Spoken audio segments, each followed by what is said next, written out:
अस्सलामुअलैकुम वरहमतुल्लाहि वबरकातुहू। मेरे मुअज़्ज़िज़ सामीन, आपका खैर मक़दम है। आज कुल्लिया या किडनी या गुर्दा के मुतालिक 7 अमराज जो सिलेबस में दिए गए हैं उन पर तबसरा करेंगे इंशाअल्लाह। जो मज़मून आज हम कवर करेंगे, पहला filtration membrane, different pressure acting during filtration, mechanism of filtration, और उसके बाद 7 अमराज। नंबर 1 जोफ़ व सुकूत कुल्लिया, वरम कुल्लिया नेफ्राइटिस, दक़ुल कुल्लिया रीनल ट्यूबरकुलोसिस, हिस्सातुल कुल्लिया रीनल स्टोन्स, वजउल कुल्लिया या रीनल कोलिक या नेफ्रैल्जिया, छठा सलात कुल्लिया रीनल ट्यूमर्स, और आखिर में तसम्मुम बोली या यूरेमिया पर आपसे गुफ्तगू होगी। आइए हम किडनी के अहम अफ़आल को समझते हैं। यूरिन एक्सक्रीशन ख़ास इसका अफ़आल है। ये किस तरीके से होता है, ये ग्लोमेरुलस कैप्सूल दिखाया गया है। आप तवज्जो जो है दें, ये ग्लोमेरुलस कैप्सूल्स हैं और ग्लोमेरुलस ट्यूब्यूल्स, ये छोटे छोटे आपको ट्यूब्यूल्स, मिलियंस ऑफ ट्यूब्यूल्स उसमें होते हैं, जिसमें खून ऊपर से आ रहा है जिसके मुख्तलिफ हिस्सों से। अब इस खून का फिल्ट्रेशन, ब्लड फिल्ट्रेशन कैसे होगा, इसको हम समझते हैं। ब्लड फिल्ट्रेशन और यूरिन फॉर्मेशन में 4 स्टेप होते हैं। Number 1 glomerular filtration, number 2 tubular reabsorption and tubular secretion, और आखिर में एक्सक्रीशन। ये 4 मराहिल होते हैं अज़ीज़ सामीन, 4 मराहिल होते हैं यूरिन फॉर्मेशन में। नंबर 1 फिल्ट्रेशन होता है, खून को छाना जाता है। नंबर 2 रीएब्जॉर्प्शन, कुछ ज़रूरी अज़्ज़ा का इंतज़ाब कर लिया जाता है। फिर उसके बाद ट्यूबुलर सिक्रीशन होता है और फिर एक्सक्रीशन होता है। जिस तरीके से हम अपने घर की सफाई करते हैं और कूड़े कचरे को बाहर निकालते हैं, लेकिन सफाई करते वक्त अगर कूड़े में कुछ कीमती अज़्ज़ा पड़ी हुई है तो उसे हम उठा लेते हैं। इसी तरीके से ये जब खून फिल्टर हो रहा है तो उसके ब्लड कॉर्पसेल्स और उसके और जो बड़े बड़े अज़्ज़ा हैं कीमती, वो अपने अंदर रख लिए जाएंगे और रिमेनिंग बकिया का बोमन कैप्सूल में फ़िल्टर किया जाएगा। अब फ़िल्टर करते वक्त ये होता है कि जिस तरीके से हम छलनी से छानते हैं, उसी तरीके से सीड मेम्ब्रेन्स इसके अंदर होती हैं, जिसको हम फिल्ट्रेशन मेम्ब्रेन के नाम से ये दिखाया गया है। इस पर जो है ग्लोमेरुलर एंडोथेलियम है, बेसमेंट मेम्ब्रेन है, पोडीसाइट्स हैं। तो ये सब मिल करके छोटे छोटे सुराख आपको जो है पैदा करते हैं। तो खून इधर से गया, ये जो है आपको जो है क्या कहते हैं, और ये आपका ग्लोमेरुलाई दिखाई गया है, और फिर उसके बाद यहाँ से छन करके खून को इधर आना है। तो ज़्यादा से ज़्यादा पानी बाहर आता है। पेशाब का ज़्यादातर 95% हिस्सा पानी ही होता है, लेकिन इस फिल्ट्रेशन के साथ साथ कुछ प्रोटीन्स, कुछ विटामिन्स, कुछ मिनरल्स भी बाहर निकल आते हैं। अब ये कीमती हैं जिस्म के लिए, इसलिए इनका रीएब्जॉर्प्शन होगा। जो इधर से निकल कर के पानी इधर आया है वो तो अच्छी बात है, लेकिन पानी के ही साइज़ के जो छोटे मालिक्यूल्स थे, कुछ ख़ास तौर से अमीनो एसिड या विटामिन्स, जिसको जिस्म की ज़रूरत है, ये फिर जो है यहाँ से रीएब्सॉर्ब किए जाएंगे। तो इसीलिए पहले फिल्टर होता है, छलनी से छाना जाता है, जैसे हम आटा छानते हैं या कोई भी चीज़ छलनी में छानते हैं, उसी तरह से ब्लड को छाना जाता है, फिल्टर किया जाता है। और फिर उस फिल्ट्रेशन के दौरान जो फिल्ट्रेट मिलता है उसमें ज़्यादातर तो पानी होता है, लेकिन उसके साथ साथ कुछ कीमती अज़्ज़ा भी, जुज़ भी, खून के कुछ कीमती जुज़ भी जिसको हमें जिस्म को ज़रूरत है वो छन जाते हैं और उनको वापस बाहर नहीं जाना है, इसलिए उसका रीएब्जॉर्प्शन होगा। और फिर उसके बाद ये जो है सिक्रीशंस कुछ और मज़ीद जो है सिक्रीट करेंगे और फिर बाद में पेशाब यूरिन का अखराज कर दिया जाएगा। अब ये होता कैसे है? यहाँ पर दो अपोजिंग प्रेशर्स काम करते हैं। यहाँ देखिए, एक जो है आपको इस कलर में दिखाया गया है और दूसरा ग्रीन कलर में दिखाया गया है। ये बाहर को लगने वाला 55 मिलीमीटर मरकरी का दबाव है जो खून को बाहर की तरफ धक्का देता है, बाहर निकालने की कोशिश करता है, जिसके ज़रिए पानी वगैरह खून से छन करके बाहर आते हैं।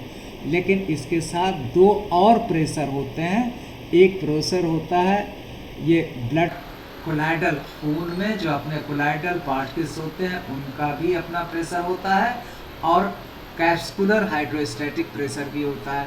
ये 55 मिलीमीटर मरकरी होता है, ये 35 होता है और ये 10 होता है। तो 35, 10, 45 ये इनवर्ड 45 मिलीमीटर मरकरी के इनवर्ड फोर्सेस काम करते हैं और ये 55 मिलीमीटर मरकरी का आउटवर्ड फोर्स काम करता है। तो नेट आपको 10 मिलीमीटर मरकरी का प्रेशर क्रिएट होता है, जिससे जो है ये आपका अखराज होता है यूरिन का बाउमन कैप्सूल में जा कर के जमा हो जाता है और जहाँ वक्तन फ़ौक़्तन हम पेशाब के ज़रिए खारिज करते हैं। तो ये रहा मेकानिया किस तरीके से जो आउटवर्ड प्रेशर है वो 55 मिलीमीटर मरकरी है और जो दो इनवर्ड प्रेशर्स हैं, एक 35 का एक 10 का, दोनों को मिला दीजिए, 35 + 10 ये 45 हो जाएगा। और इधर 55 है तो 55 में से 45 घटा दीजिए तो 10 मिलीमीटर मरकरी का, यहाँ दिखाया गया 10 मिलीमीटर मरकरी का नेट जो है प्रेशर काम करेगा। कैसे कैलकुलेट करते हैं नेट फिल्ट्रेशन रेट? इसमें दिखाया गया है GHP - CHP + BCO, यही जो है ये 55 माइनस ब्रैकेट में 35 + 10 कुल 10 मिलीमीटर मरकरी का के दबाव के साथ जो है ये यूरिन खारिज होता है। कितनी मकदार में खारिज होता है? 125 मिलीमीटर पर मिनट फिल्ट्रेट्स जो है किडनी से बाहर होता है। आइए हम आगे बढ़ते हैं। अब ये फिल्ट्रेशन मेम्ब्रेन का जो दिखाया गया, एंडोथेलियम होता है, बेसमेंट होता है और पोडोसाइट्स होते हैं। फिर उसके बाद ये जो है अभी जो हमने आपको वजाहत की उन चीज़ों के बारे में है, ये किस तरीके से जो है बाहर निकलता है, इसको मैंने आपको समझा दिया। अब इमराज की तरफ बढ़ते हैं। तो सबसे पहला इमराज है जोफ व सुकूत कुल्लिया, रीनल इंसफिशिएंसी एंड फेलो। क्या है इसको समझते हैं। डिमिनिश्ड और complete loss of kidney function, गुर्दे के अफ़आल में या तो कमी हो जाएगी या मुकम्मल तौर पर ख़त्म हो जाएंगे। गुर्दों के अफ़आल का कमज़ोर होना या मुकम्मल तौर पर ख़त्म होने को हम जोफ व सुकूत कुल्लिया के नाम से जानते हैं। इसके ख़ास नुकात क्या है? फिल्ट्रेशन रेट डिक्रीजेस, जो अभी ऊपर आपने वजाहत की कि किस तरीके से फिल्ट्रेशन होता है। 55 जो है इनवर्ड्स, 35 और 10 अपवर्ड, नेट जो है 10 मिलीमीटर मरकरी के प्रेशर से बाहर निकलता है। तो ये नेट फिल्ट्रेशन रेट कम हो जाएगा, पेशाब का यूरिन का अखराज कम हो जाएगा। और फिर उसके बाद वेस्ट प्रोडक्ट जो हमारा यूरिन का अखराज होगा उसमें जो है ज़्यादा मकदार में जो है अंदर जो है बाहर नहीं जाएगा, बल्कि अंदर जो है वेस्ट प्रोडक्ट एक्यूमुलेट्स करने लगते हैं। यूरिया, क्रेटिनिन, ओडीमा, ओलाइगूरिया, ये क्रेटिनिन की वजह से ही हमारे गुर्दे में, इस गुर्दे के अफ़आल को मेज़र करने के लिए लैब में क्रेटिनिन का टेस्ट कराया जाता है। जब यूरिन का टेस्ट कराते हैं तो उसमें एक कंपोनेंट, कई कंपोनेंट्स होते हैं, उसमें यूरिया भी होती है, यूरिक एसिड भी होता है, और भी बहुत चीज़ें होती हैं, लेकिन उसका एक ख़ास जुज़ क्रिएटिनिन है। ये जिस क्रिएटिनिन की मक़दार बढ़ती है, जो उसका उम्मी नॉर्मल होना चाहिए 1 या 1.5 के करीब होता है, अगर इससे ज़्यादा हो जाएगा तो आपको नुकसानदेह होगा। और फिर उसके बाद हाइपरटेंशन, आपके अंदर हाइपरटेंशन पैदा होगा। तो जोफ व सकूत कुल्लिया बहुत ही मखसूस आमाल है। गुर्दे के अफ़आल का कमज़ोर हो जाना या मुकम्मल तौर पर ख़त्म हो जाने को हम ज़ोफ़ व सकूत कुल्लिया कहते हैं। इसके ख़ुसूसी नुक़ात क्या है कि सबसे पहले अगर ये होगा, ज़ोफ़ या सकूत होगा, तो फिल्ट्रेशन रेट कम हो जाएगा। वेस्ट प्रोडक्ट जो गैर ज़रूरी और समनी अज़्ज़ा हैं वो जमा होने लगेंगे जिस्म के अंदर, जिनको बाहर जाना चाहिए। मसलन यूरिया, क्रेटिनिन, ये जो है बाहर इनका अखराज नहीं होता है, तो ये एक्यूमुलेट होंगे जो नुकसान पहुंचाएंगे। और फिर उसके बाद हाइपरटेंशन की कैफियत, बीपी जो है बढ़ जाता है। आइए दूसरे मर्ज़ की तरफ चलते हैं, वरम कुल्लिया। वरम लफ्ज़ का मफ़हूम कई बार आपको हम वज़ाहत कर चुके हैं। वरम सोजिश होती है, सूजन होती है, हरारत भी होती है। ये वरम के सिफ़ात या कैफियत हैं। और दूसरी चीज़ नेफ्राइटिस, पहले आपसे हम गुज़ार कर चुके हैं कि जहाँ भी ये सफिक्स TIS आता है, इट्स मीन्स इन्फ्लेमेशन या सूजन। आप बुनियादी इस्तिलाहात पर जहन मरकूज़ करेंगे तो कोई इंशाल्लाह दिक्कत नहीं होगी। नेफ्राइटिस, नेफ्रॉन्स का सूजन, इन्फ्लेमेशन ऑफ नेफ्रॉन्स। और where nephrons are found? Nephrons are found within the kidney, and there are millions of nephrons, million and millions of nephrons. गुर्दे की सोजिश, इसके ख़ास नुक़ात क्या हैं? इसके असबाब इन्फेक्शन और ऑटो इम्यून रिएक्शन, या तो कोई जरासीम का हमला होगा या हमारा मुदाफ़ती अमल, जो ऑटो इम्यून सिस्टम है वो कमज़ोर पड़ जाता है, या उसमें कोई फसाद बर्पा हो जाता है। तो ये दूसरा रीज़न है। इसके अलामात क्या हैं कि बुखार, स्वेलिंग, ओडीमा, हिमेटोयूरिया, पेशाब में यूरिया का अखराज होगा, कुछ ब्लड्स क्लाट्स या खलियात भी दिखाई पड़ सकती हैं। और इसके अलावा may lead to chronic damage if untreated, ये मुज़मिन फसाद का बाइस हो जाएगा, यानी जिसे कहते हैं किडनी का फेल हो जाना। जब आपको डायलिसिस बार बार जो है आप जदीद हॉस्पिटल में जा कर के डायलिसिस कराते हैं, तो वंस डायलिसिस फॉर एवर, इसीलिए लोग डायलिसिस से बचना चाहते हैं और बचना भी चाहिए। तो ये जब वरम कुल्लिया या ज़ोफ़े कुल्लिया होगा तो ये सारी परेशानियां लायक हो जाएंगी। दिक़्क़ुल कुल्लिया, दिक़् जहाँ भी तिब्बे यूनानी तिब में आता है, इससे मुराद ट्यूबरकुलोसिस होता है। तो जब किडनी के अंदर ट्यूबरकुलोसिस होगी तो इसको हम दिक़्क़ुल कुल्लिया के नाम से मंसूब करेंगे। Tuberculosis, tubercular infection of the kidney, गुर्दे में तपेदिक की बीमारी, गुर्दे में तपेदिक की बीमारी, tubular infection of the kidney. इसके ख़ास नुकात क्या हैं?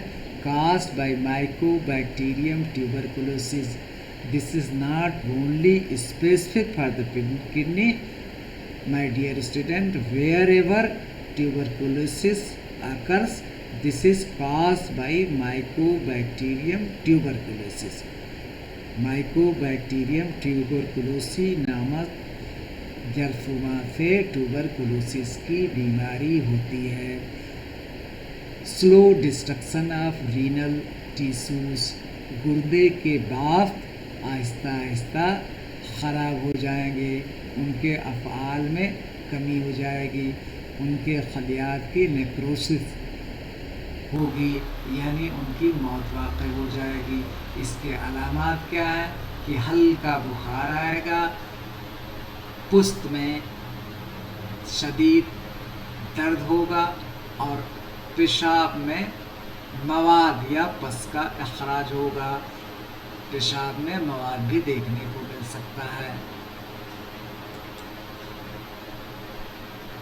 अगली चीज़ है हिस्सातुल कुल्लिया.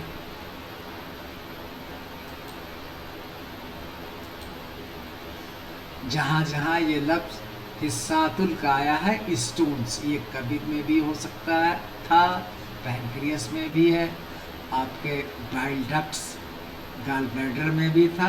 अब ये रीनल कैल्कुलाई है, और चाहे जहाँ के भी कैल्कुलाई हो, ये मुख्तलिफ आज़ा में बनते हैं और जिस आज़ा में बनते हैं उसी के नाम से मंसूब किए जाते हैं. मसलन अगर कब्ज़ में बनेगा तो हिस्सातुल कब्ज़ होगा, उसी तरह से मरारा में बनेगा तो हिस्सातुल मरारा हो जाएगा. यहाँ पर चूँकि कुल्लिया में बन रहा है तो ये हिस्सातुल कुल्लिया के नाम से मंसूब है, तो रीनल. और इसके बनने का जो ख़ास मरहला है, कैल्शियम के ज़र्रात आहिस्ता आहिस्ता आहिस्ता सेडिमेंट होते हैं, बैठते हैं. जैसे पानी में मिट्टी धीरे धीरे धीरे धीरे धीरे बैठती है, उसी तरीके से ये कैल्शियम के ज़र्रात बैठते हैं. और बैठने के बाद ये कंसंट्रेट होते हैं.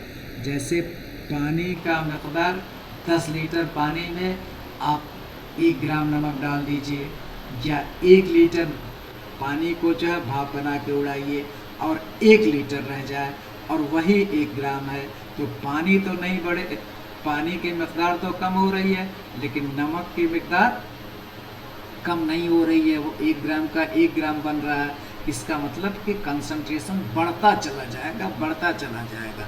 और इसका कुल नतीजा, नेट रिज़ल्ट ये होगा कि ये स्टोन के शक्ल में वहाँ पर इकट्ठा हो जाएगा. जो नुकसानदेह होता है, ये आपस में एक दूसरे से रब करते हैं, खलियात से रब करते हैं, खलियात आपस में रब करती हैं, जिससे दायमी सोजिश और इन्फेक्शन के अलामात और दर्द देखने को मिलते हैं. ये जो स्टोन्स का दर्द होता है नहायत शदीद होता है और रेडिएटिंग पेन होता है. यहाँ तक कि जब ये शुरुआत होती है तो ये 4 घंटा रहे, 6 घंटा रहे, 10 घंटा रहे, 48 या 72 घंटे तक लगातार दर्द होता है. ये बहुत ही शदीद और मुज़मिन मर्ज़ है.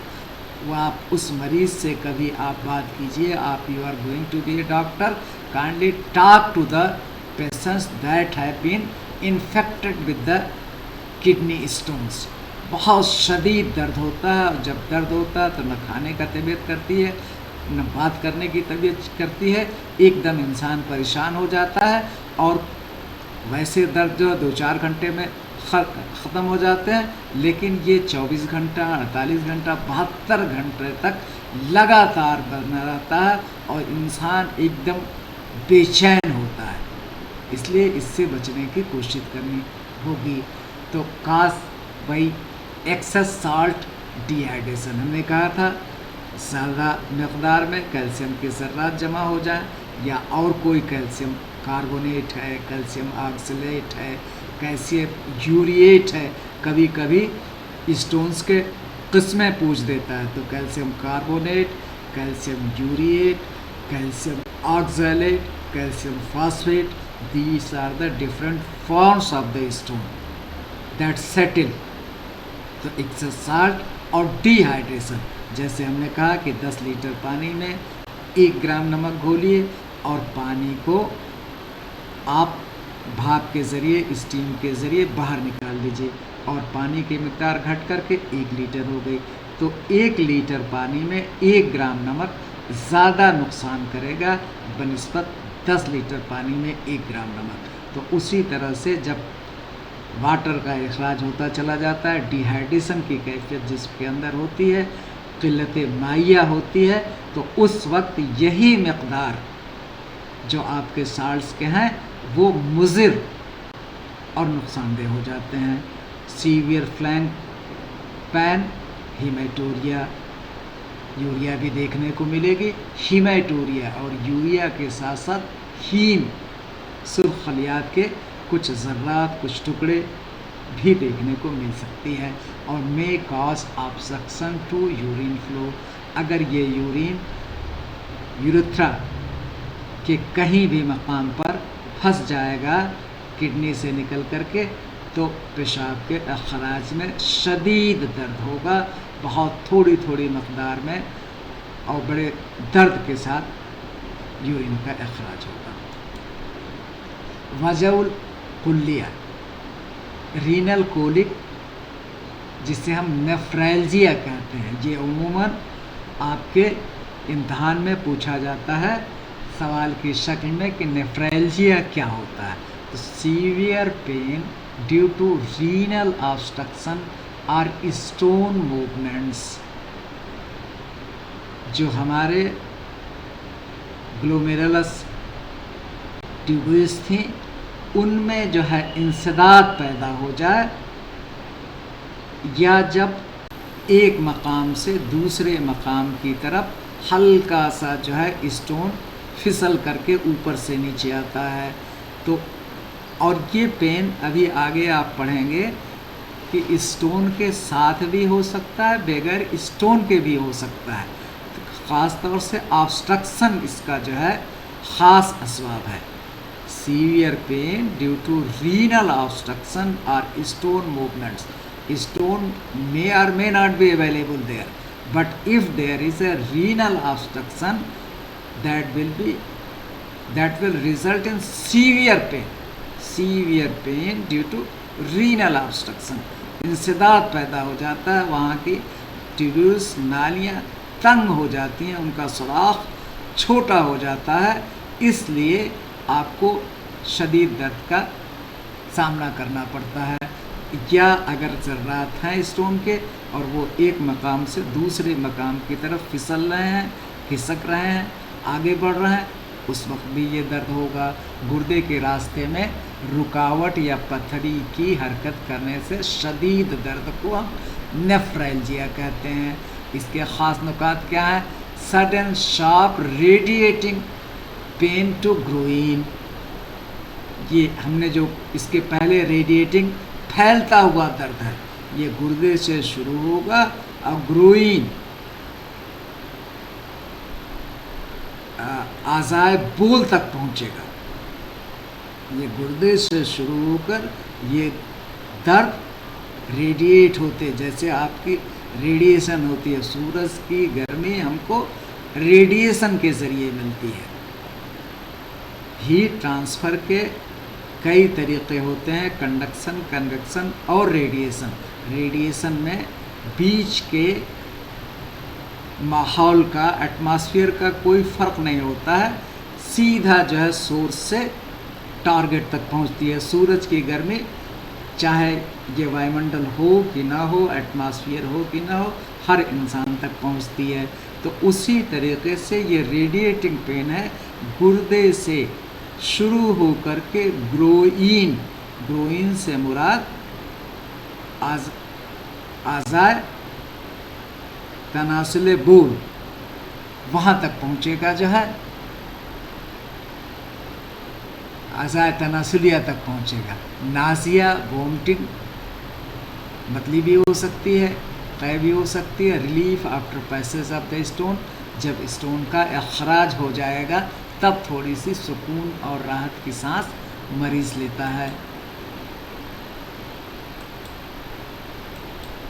अब जो है आखिरी से एक पहले का सलात कुल्लिया, सलात ट्यूमर्स को कहते हैं।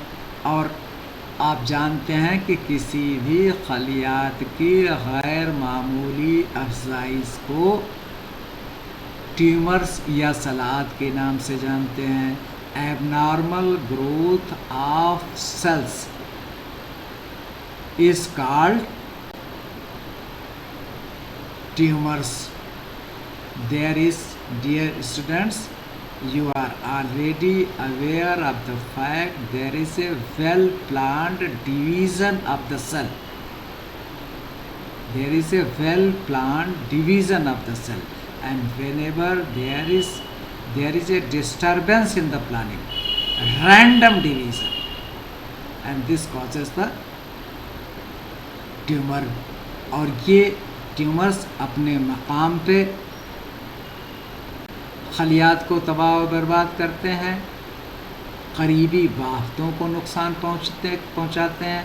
और तीसरे मरहले, पहले मरहले में ये ख़ुद ब खुद जहाँ पर एबनॉर्मल ग्रोथ होगा उस खलिया को तबाह और नुकसान करेंगे। फिर उसके बाद अपने पास पड़ोस वाले जो है खलियात को नुकसान पहुँचेंगे। और फिर उसके बाद ये यहाँ से, इस मकाम से हट कर के दूर के मकाम पर कहाँ कैसे जाते हैं, यहाँ से यहाँ कैसे पहुँचते हैं, खून और लिम्फ। हमारे जिस्म में खून 24 घंटा रवा दवा है, उसी तरह लिम्फ भी जो है रवा दवा है। तो ये जो है यहाँ के ट्यूमर्स यहाँ पहुँच जाते हैं। इस स्टेज को एक मकाम से दूसरे मकाम पे पहुँचने को हम मेटा स्टेटिस कहते हैं। तो यहाँ पर जा कर के तबाह व बर्बाद करते हैं। इसको हम क्या कहते हैं, मैलिग्नेंट ट्यूमर कहते हैं। जो आहिस्ता से बढ़ता, जो तेज़ी से बढ़ता है उसको मैग्नेंट कहते हैं, और जो आहिस्ता बढ़ता है उसको हम बिनाइन ट्यूमर्स कहते हैं। और यही ट्यूमर्स आपको यहाँ पर है। ये ट्यूमर्स का भी टॉपिक, ट्यूमर्स का जिक्र कई आपके टॉपिक्स में आ चुका है। और जहाँ जहाँ ये कुछ बेसिक और बुनियादी चीज़ें हैं, अगर उनको आप समझ लें तो कभी कोई दिक्कत नहीं है। जैसे अभी इसके पहले हमने स्टोन्स बताया, दूसरा ट्यूमर्स है। मकाम बदलेगा लेकिन बुनियादी खसलत वही होगी, गैर मुनज़्ज़म तरीक़े से गैर ज़रूरी अफज़ाइश। और यहाँ पर जहाँ पर पैदा होंगे उन खलियात को नुकसान करेंगे, अपने अगल बगल की करीबी बाफ्ता के खलियात को नुकसान पहुँचाएँगे, और वहाँ से निकल कर के दूसरे मकाम पर भी पहुँच कर के खलियात को नुकसान पहुँचाएँगे। तो ये की पॉइंट्स है आपके सलात या ट्यूमर्स का। अब उसके बाद वही कह रहे हैं कि कैन बी बिनाइन और malignant, as I already explained, painless haematuria, urea plus haem, सुर्ख खलियात के कुछ टुकड़े यूरिया के साथ लंप, टुकड़े के छोटे छोटे टुकड़े, कभी कभी ये टुकड़े बड़े भी हो सकते हैं, बाहर निकलते हैं। वज़न में कमी होती है और थकान होती है। आइए हम जो है कैसे जो है तसम्मुम बोल, ये ख़ास, ये भी एग्ज़ाम में पूछा जाता है। Definition, accumulation of nitrogenous waste product like urea, creatinine in the blood due to failure of the kidney to the excrete them. गुर्दे की कारकर्दगी में कमी, फुजलात का अखराज रुक जाना, खून में यूरिया और क्रिएटिनिन का बढ़ जाना, दिमाग, दिल और मैदा पर जहरीला असर, और साथ साथ जो है यूरेमिया की अलामत ज़ाहिर करना। ये सारे ख़ास नुक्ते हैं आपके तसम्मुम बोल के। Accumulation of nitrogenous, kindly focus your attention, accumulation of nitrogenous waste product, accumulation of nitrogenous waste product, nitrogen युक्त वेस्ट मटेरियल्स का जमा हो जाना जो है, और ये नाइट्रोजनस वेस्ट प्रोडक्ट क्या है? वो प्रोडक्ट जिसमें नाइट्रोजन होता है उसको हम नाइट्रोजनियस वेस्ट प्रोडक्ट के नाम से मौसूम करते हैं। वेस्ट है गैर ज़रूरी, वो गैर ज़रूरी प्रोडक्ट जिसमें नाइट्रोजन होता है उसको हम नाइट्रोजनस वेस्ट प्रोडक्ट के नाम से जानते हैं। अब इसका क्या मिसाल है? नंबर 1 यूरिया और नंबर 2 क्रिएटिनिन। ये पहले हम वजाहत कर चुके हैं कि जब क्रिएटिनिन की मकदार अपने तबई मकदार से ज़्यादा हो जाती है तो गुर्दा फेल करने का इम्कान हो जाता है। तो in the blood due to failure of kidney, गुर्दे के अफ़आल में कमी होने या मुकम्मल सुकूत होने के बाइस गैर ज़रूरी नाइट्रोजनस प्रोडक्ट्स को जमा हो जाने को यूरेमिया या तसम्मुम कहते हैं। आइए इसका फ्लो डायग्राम कैसे करते हैं। रीनल फंक्शन, उसके लेफ्ट हैंड साइड में डाउन एरो दिखाया है। What does this mean? इसका क्या मतलब है? बाएं साइड में जो एरो का निशान नीचे आ रहा है इससे मुराद ये है कि आपके गुर्दे के अफ़ाल में कमी आ गई, decrease in the renal function. और इसके बाद क्या होगा? फिल्ट्रेशन ऑफ वेस्ट, ये देखिए दोनों डाउन है, इसका मतलब ये भी कम हो गया, फिल्ट्रेशन में कमी हो जाएगी। अब उसके बाद क्या है? यूरिया भी बढ़ेगा और क्रिएटिनिन भी बढ़ेगा, ये दोनों बढ़ेंगे। फिर उसके बाद toxic effect on the brain, इसका असर आपके दिमाग पर भी पड़ेगा, कल्ब पर भी पड़ेगा, गैस्ट्रो इंटेस्टाइनल ट्रैक्ट जो ग़िज़ाई नाली है उस पर भी पड़ेगा। और यूरेमिक सिंड्रोम, यूरेमिया, तो इस मरहले को हम यूरेमिक सिंड्रोम के नाम से जानते हैं। अजीज़ तलबा, इसके पैथोजेनेसिस को फिर एक बार दोबारा से समझने की कोशिश कीजिए। नंबर 1, रीनल फंक्शन में कमी, गुर्दे के कारकर्दगी में कमी, इसकी वजह से फिल्ट्रेशन ऑफ वेस्ट में भी कमी, गैर ज़रूरी अज्जा क्या फिल्ट्रेशन में कमी हो जाएगी, यूरिया और क्रिएटिनिन दोनों के मकदार बढ़ जाएगी, सिमी असरात बढ़ जाएंगे, ये दिमाग, हार्ट और ग़िज़ाई नाली तक, और यूरेमिक सिंड्रोम होता है। गुर्दे की कारकर्दगी में कमी, फुजलात का अखराज रुक जाना, खून में यूरिया और क्रिएटिनिन बढ़ जाना, दिमाग, दिल और मैदा पर जहरीला असर और यूरेमिया की अलामत। ये आपको दिया गया, कभी कभी पूछता है कि नेफ्रोलिथियासिस और नेफ्रेल्जिया के माबैन फ़र्क को समझाइए। जैसा कि आप समझ रहे हैं, लिथियासिस फॉर्मेशन ऑफ स्टोन और nephro formation of stone within the kidney, within the nephrons is known as nephrolithiasis. ये लिथियासिस लफ्ज़ कई मकाम पर आया है। Lithiasis means formation of stone and here suffix prefix पहले लगा है nephro, its means formation of stone within the nephrons. अब आइए इसको मज़ीद पढ़ते हैं कि presence of nephrolithiasis, presence of stone in kidney, बनेगा तो मौजूदगी इसकी होगी। और नेफ्रेल्जिया क्या है? पेन इन किडनी मे और मे नॉट हैव स्टोन्स। जैसे पहले मैं आपसे वजाहत कर रहा था कि ये गुर्दे में दर्द है, और गुर्दे में दर्द ये आपको इंसदाद की वजह से भी हो सकता है और स्टोन्स की भी वजह हो सकता है। इंसदाद कहाँ? ग्लोमेरुलस ट्यूब्यूल्स, यूरेथ्रा, कहीं भी अगर जो है इंसदाद है, उसके सुराख में तंगी आ रही है तो उसकी वजह से भी दर्द होगा, और स्टोन की वजह से दर्द तो होगा ही होगा। तो ये नेफ्रेल्जिया, दर्द, पेन इन किडनी, यह ख़ास अलामत है। गुर्दे में दर्द को हम नेफ्रल्जिया कहते हैं। और इसका असबाब क्या हो सकता है? नंबर 1 इंसदाद, दूसरा स्टोन हो भी सकता है, नहीं भी हो सकता है। और नेफ्रोलिथियासिस में presence of stone is must, lithiasis formation of stone, यहाँ पर जो दर्द होगा वो स्टोन की वजह से होगा। नेफ्रोलिथियासिस में होने वाला दर्द स्टोन की वजह से होगा और नेफ्रल्जिया में होने वाला दर्द स्टोन की वजह से हो सकता है, स्टोन की गैर मौजूदगी में भी हो सकता है। इसका ख़ास वजह इंसदाद या ऑब्स्ट्रक्शन है, आइदर इन यूरेथ्रा और इन ग्लोमेरुलस ट्यूब्यूल्स और anywhere else within the kidney.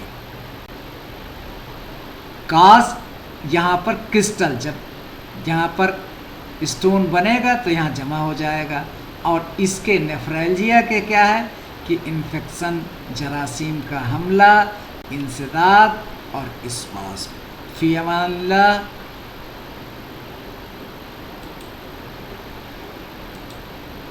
शुक्रिया, दिल से शुक्रिया आपका। Please like, share and subscribe. फ़ी अमानिल्लाह। आप खुश रहें। फ़ी अमानिल्लाह।